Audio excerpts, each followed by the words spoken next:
स्वस्थ आनंदित होकर भ्रमण कर रहे हैं।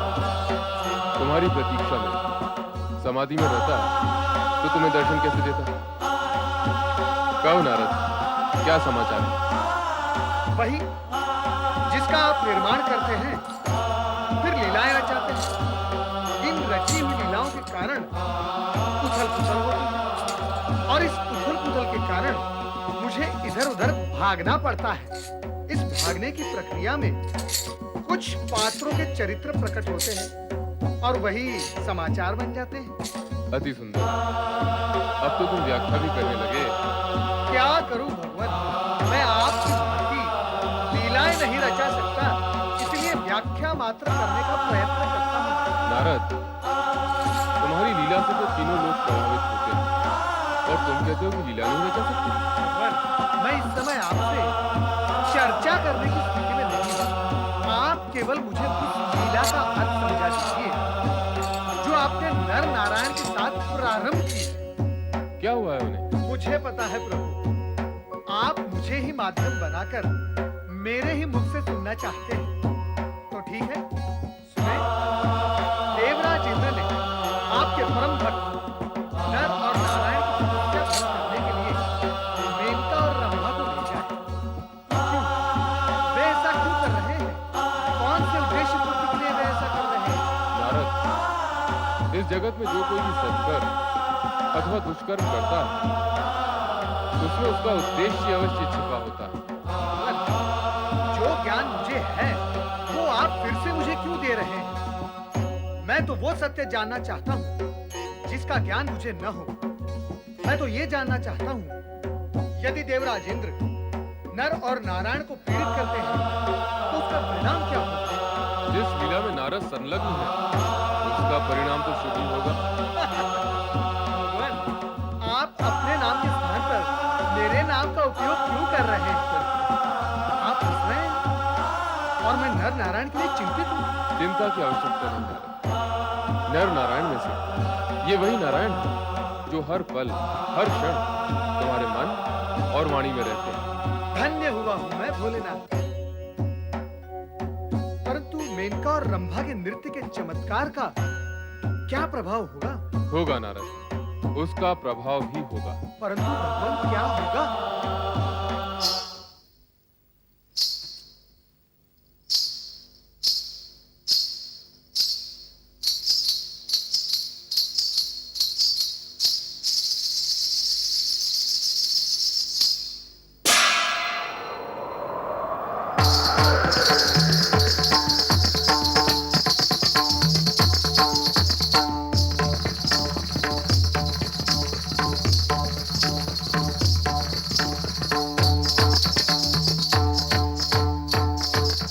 देख रहे हैं वरुण देव, रंभा और मेनका के नृत्य से नर नारायण सम्मोहित हो रहे हैं। हाँ देवराज, रंभा और मेनका के मोहने से कौन बच सकता है?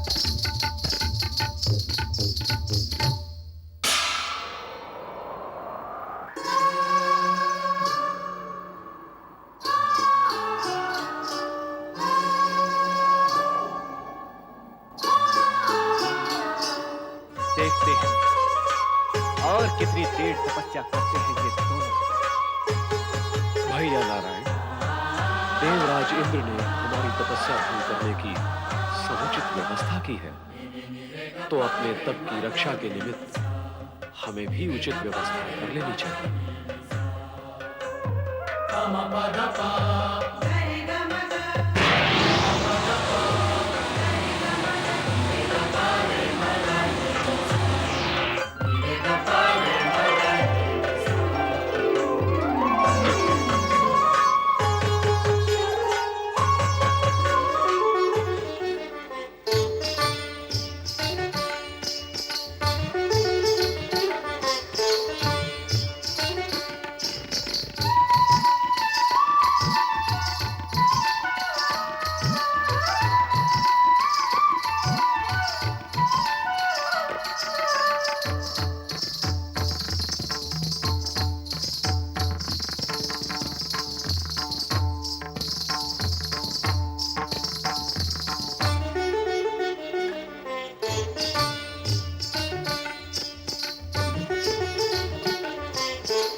क्षमा करें शिव भक्त, हमें क्षमा करें। अपराधी को क्षमा नहीं, दंड देना चाहिए।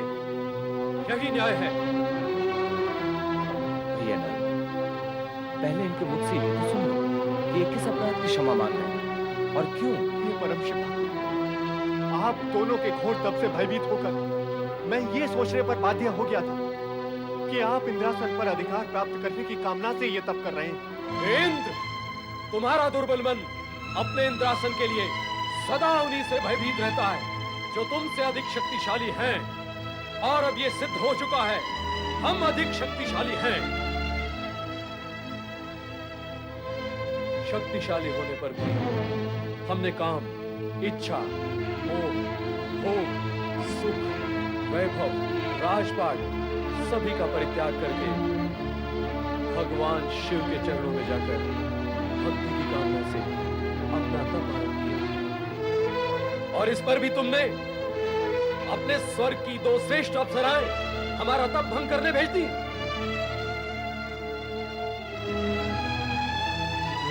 देख लिया ना इंद्र, तुम्हारे स्वर्ग में सहस्त्रों अप्सराएं होंगी, किंतु हमारे रोम रोम में असंख्य और श्रेष्ठ अप्सराएं शांत पड़ी हैं। हम शिव भक्तों को तुम्हारी ये 2 अप्सराएं क्या संमोहित करने का सामर्थ्य रखती हैं?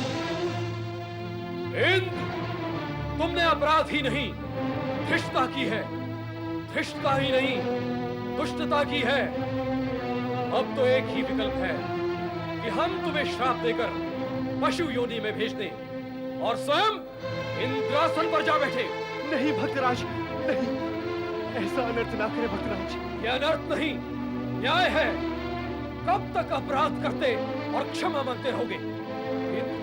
ये तो तुम्हारा स्वभाव बन गया है। श्राप देकर तुम्हें मैं इस कुटैब से सदा सदा के लिए मुक्त कर देता हूं।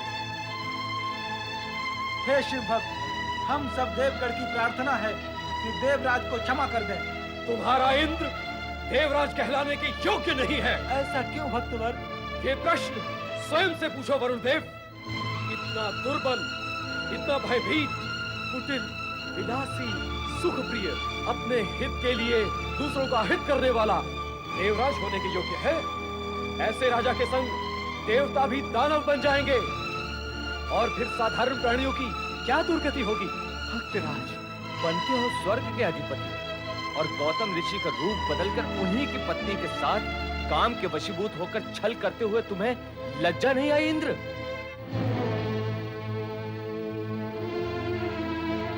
तुम्हारा संपूर्ण जीवन छल कपट, भोग विलास, अनैतिकता और अमर्यादा की दुर्गंध से भरा एक घृणापूर्ण लेख है।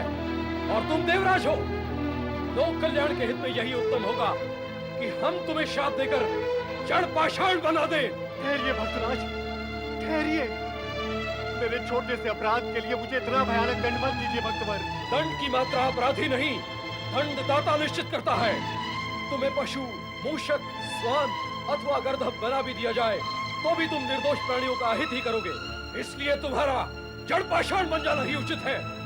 मैं तुम्हें श्राप देता हूँ कि क्षमा करें भक्तवर, क्षमा करें, देवराज को क्षमा करें। सुंदरी, तुम भैया नारायण की उर्वा से उत्पन्न हुई, इसलिए तुम उर्वशी। इंद्र के अहंकार को खंडित करने और तुम्हें ब्रह्मा और मेनका से श्रेष्ठ सिद्ध करने निमित्त ही तुम्हारी उत्पत्ति की गई है। फिर तुम देवराज के लिए क्षमादान क्यों चाहते हो?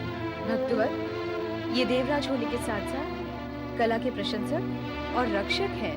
कला का प्रशंसक और रक्षक?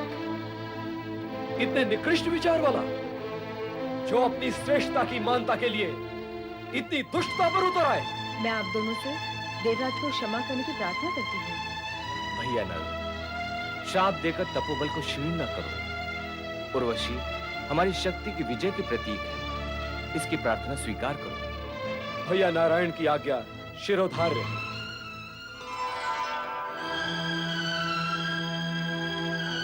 अब मेरे लिए क्या आ गया है भक्तराज? मैं तो आपकी उत्पत्ति हूँ। अब कहाँ जाऊँ? उर्वशी, हम तो तपस्वी हैं। तुम्हारा निवास हमारे साथ संभव ही नहीं। तुम नृत्य कला की जीवित प्रतिमा हो। देवराज इंद्र के यहाँ स्वर्ग में कला का मान सम्मान और रक्षण होता है। इसलिए हम तुम्हें दिव्य भेंट मानकर स्वर्गाधिपति को सौंपते हैं। वही स्थान तुम्हारे लिए उचित होगा। देवराज, हम सब आपकी दया और आशीर्वाद के पात्र हैं। हमारा भक्ति पूर्वक प्रणाम स्वीकार कीजिए।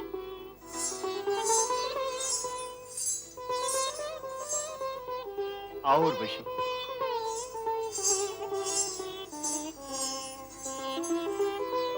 ओम नमः शिवाय। ओम नमः शिवाय। ओम नमः शिवाय। ओम नमः शिवाय। ओम नमः शिवाय।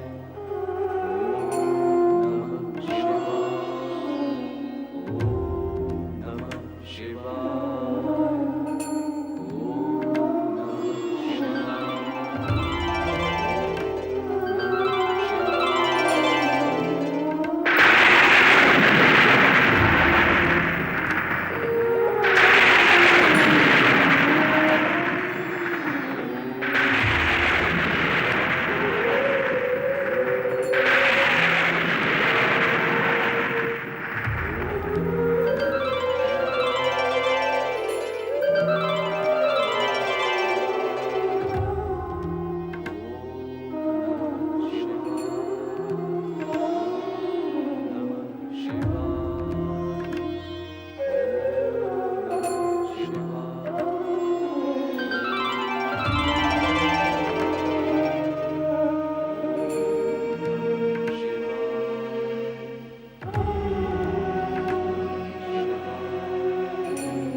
नारायण, आंखें खोलो नारायण।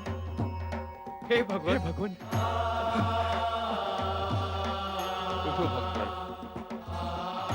उठकर कहाँ जाएंगे प्रभु? हमारा स्थान तो आपके चरणों में ही है। आपके दर्शन पाकर हमारा जीवन सफल हो गया प्रभु। हम धन्य हो गए प्रभु।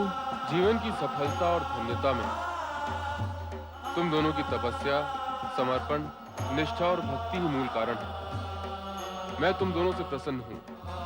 मांगो, क्या वरदान मांगते हो? आपके दर्शन हो गए, अब मांगने को क्या शेष रह गया भगवान? आपके दर्शन के पश्चात अब जगत के सभी पदार्थ महत्वहीन हो गए हैं प्रभु। आपके दर्शन प्राप्त होने के पश्चात और कुछ मांगने वाला तो मूर्ख ही कहलाएगा। आपके साक्षात्कार का आनंद जो हमारी आत्मा को प्राप्त हुआ है, उसे कुछ और मांगकर वो आनंद खोने की इच्छा नहीं है देवेश्वर। हमने आपके नाम का जाप वरदान मांगने की इच्छा से नहीं किया प्रभु। हम तो केवल आपके दर्शन के अभिलाषी थे और वो हमें प्राप्त हो गए। अब मांगे भी तो क्या मांगे, जो प्राप्त हुआ है उससे अधिक कुछ भी इच्छा नहीं है प्रभु। तुम्हारे इस संकोच भाव से मैं और अधिक प्रसन्न हूं। तुमने शिव भक्ति के मार्ग को प्रशस्त किया और प्रजातंत्र की लोक कल्याणकारी परंपरा का सूत्रपात किया। इस हेतु तुम मेरे वरदान के अधिकारी हो। मांगो नर नारायण, जो इच्छा हो मांगो।